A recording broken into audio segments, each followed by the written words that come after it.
Assalamualaikum warahmatullahi wabarakatuh. Yang saya hormati Ibu dosen pengampu mata kuliah Teori Bermain dan Permainan Anak. Yang saya sayangi dan saya hormati teman-teman sekalian. Saya Desi Ranasari dari kelompok 4 dan teman saya Rika Widya Astuti, Lili Anjaini, dan Tasya Meltri Evrilia. Nah, di sini kami akan mempresentasikan hasil makalah kami yang berjudul tentang aneka kegiatan bermain anak usia dini. Setelah kami selesai mempresentasikan, kami akan buka sesi tanya jawab, di mana ada 2 sesi tanya jawab. Yang satu sesinya berdiri 3 pertanyaan dari masing-masing kelompok. Setelah semuanya terjawab, kami akan menutup presentasinya. Baiklah, aneka kegiatan bermain anak usia dini. Perkembangan anak merupakan salah satu hal yang sangat penting dan harus senantiasa diperhatikan. Dengan perkembangan yang maksimal, tentu anak akan memiliki keahlian yang lebih dari teman-temannya. Adapun 6 aspek perkembangan anak usia dini, yaitu nilai agama dan moral, meliputi agama yang dianut, mengerjakan ibadah, berperilaku jujur, penolong, sopan, hormat, sportif, menjaga kebersihan diri dari lingkungan, mengetahui hari besar agama, dan menghormati atau mentoleransi agama yang orang lain. Selanjutnya yaitu fisik motorik. Fisik motorik terbagi menjadi 2, yaitu motorik kasar dan motorik halus. Motorik kasar memiliki kemampuan gerakan tubuh secara terkoordinasi, lentur, seimbang, dan lincah, dan mengikuti aturan yang telah dibuat, seperti halnya menendang bola, berlari zigzag, dan berlari-lari kecil. Yang kedua yaitu motorik halus. Motorik halus memiliki kemampuan menggunakan alat untuk mengeksplorasi dan mengekspresikan diri dalam berbagai bentuk, misalnya seperti menulis, mewarnai, dan hal-hal lainnya yang menggunakan jemari-jemari tangan. Selanjutnya yaitu kognitif.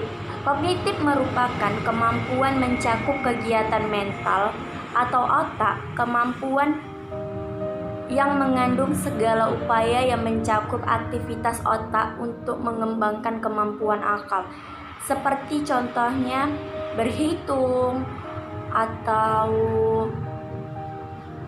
mengingat huruf abjad, segala sesuatu atau segala aktivitas yang menggunakan akal pikiran atau yang mengasah otak anak. Selanjutnya bahasa. Bahasa merupakan alat untuk komunikasi yang dapat digunakan untuk berpikir, mengekspresikan perasaan. Bahasa dapat menerima pikiran dan perasaan seseorang. Perkembangan bahasa dalam bermain, otomatis anak akan berkomunikasi dengan temannya, sehingga akan menambah kata demi kata pada anak. Lalu, seni. Seni merupakan hasil atau proses kerja dengan gagasan manusia yang melibatkan keterampilan dan kreativitas anak. Lalu fungsi bermain. Bermain sangatlah penting bagi anak usia dini. Nah, fungsi bermain itu yang pertama, untuk melatih fisik motorik pada anak. Secara otomatis fisik anak akan bergerak sehingga perkembangan anak akan lebih baik.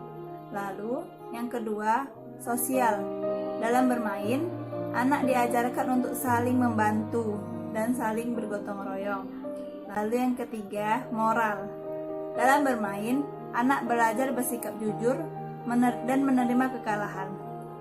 Lalu, yang keempat, kognitif. Melalui bermain, anak akan banyak belajar mulai dari warna, angka, bentuk, dan ukuran. Lalu yang keenam, kreativitas. Dalam bermain, anak akan berimajinasi dengan sendirinya. Di sini saya akan menjelaskan tentang jenis-jenis permainan anak. Terbagi menjadi 6. Yang pertama, permainan bebas atau uncooped play. Yang kedua, bermain sendiri atau independent play. Yang ketiga, permainan mengamati atau unlooked play. Yang keempat, permainan paralel atau parallel play.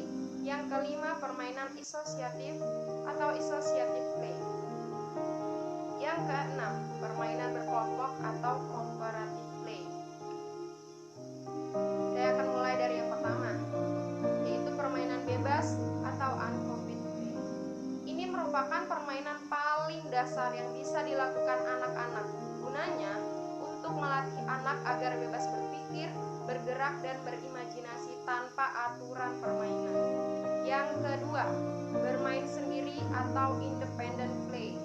Jenis permainan ini biasanya dilakukan oleh anak usia 2-3 tahun. Pada usia tersebut, anak-anak cenderung pemalu dan keterampilan komunikasinya belum cukup baik sehingga lebih nyaman untuk bermain sendiri. Yang ketiga, permainan mengamati atau onlooker play. Ini dapat membantu si anak untuk mengembangkan komunikasi dengan teman seusianya, memahami aturan permainan baru, dan lebih berani untuk berinteraksi dengan teman-temannya yang lain untuk membahas permainan tersebut atau membahas aturan-aturan apa yang ada di permainan tersebut. Yang keempat, permainan paralel atau parallel play, yaitu dari yang bermain sendiri kemudian mulai berbaur dengan teman-temannya, namun di awalnya mereka akan tetap bermain sendiri meski sedang bersama temannya. Yang kelima, permainan associative play associative play. Tahap permainan ini hampir sama dengan permainan mengamati, tetapi kali ini anak mulai ikut tertarik menirukan gerakan-gerakan permainan yang dia lihat. Jadi dia melihat permainan, dia merasa tertarik dan dia ikut melakukannya atau ikut bermain. Yang terakhir yaitu permainan berkelompok atau cooperative play. Permainan ini dilakukan oleh anak-anak yang lebih besar atau sudah bersekolah, jadi usianya lebih tinggi dan dia sudah atau usia-usia sudah bersekolah. Permainan ini menggunakan semua keterampilan sosial yang dimiliki anak, terutama dalam berkomunikasi. Demikianlah presentasi yang telah kami paparkan. Terima kasih kepada Ibu dosen pengampu mata kuliah Teori Bermain dan Permainan Anak, Bunda Lulu, dan terima kasih kepada teman-teman sekalian yang telah merespon dan menambahi jawaban dari kami. Sekali lagi kami sudahi. Billahi taufiq wal hidayah. Assalamualaikum warahmatullahi wabarakatuh.